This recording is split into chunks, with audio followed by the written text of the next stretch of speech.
CS235 final project. This is a haptic device by Xiang Ya and Quek. So this is 3 degrees of freedom, active degrees of freedom, and it is passive gravity compensation. They're using spiral pulleys and extension springs, 2 of them, and in the center of the workspace it is perfectly counterbalanced. It's extremely nice. And they've interfaced this with Chai. And so what they're doing here is they're making little doodles, and basically the depth or brightness of the color is controlled by the force that they're applying. No. Mike is graffitiing that I was here. So they're using 3 cable transmissions, extremely smooth. And Xiang used the lathe for the first time on those pulleys himself and did a phenomenal job. They're doing direct torque control, brushless motors, nice amps. They've made a nice enclosure. Zan, can you please do the O-ring demo? So you grip this knob. So, alright, Xiang, show me the gravity comp. So you can see it's not falling over. It always wants to return. Okay. Alright, so go ahead and manipulate it for me, Mike.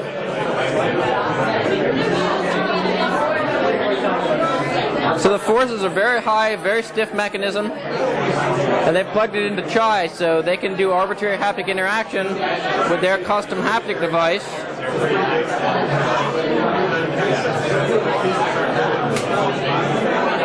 It's really exquisite work.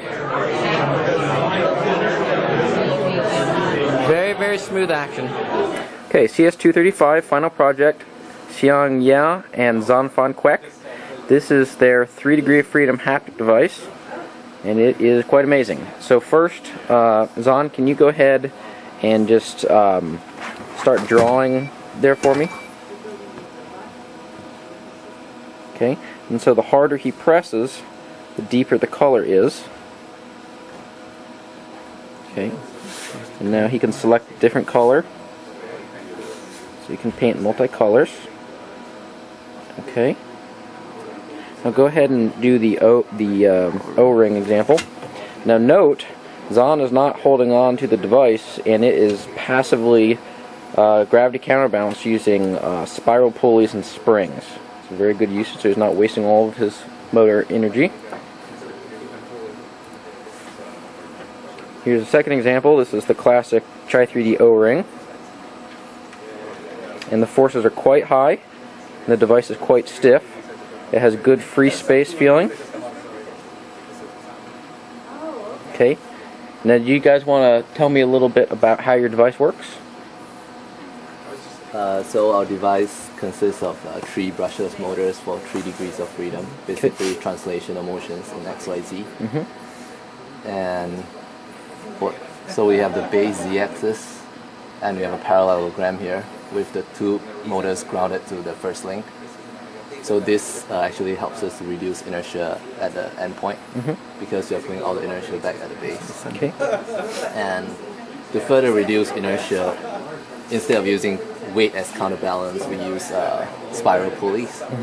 So for this mechanism, what's great is that each of the joints, for the gravity torques, they just depend on their own joint angles. For example, for joint 1, it's just a function of theta 1.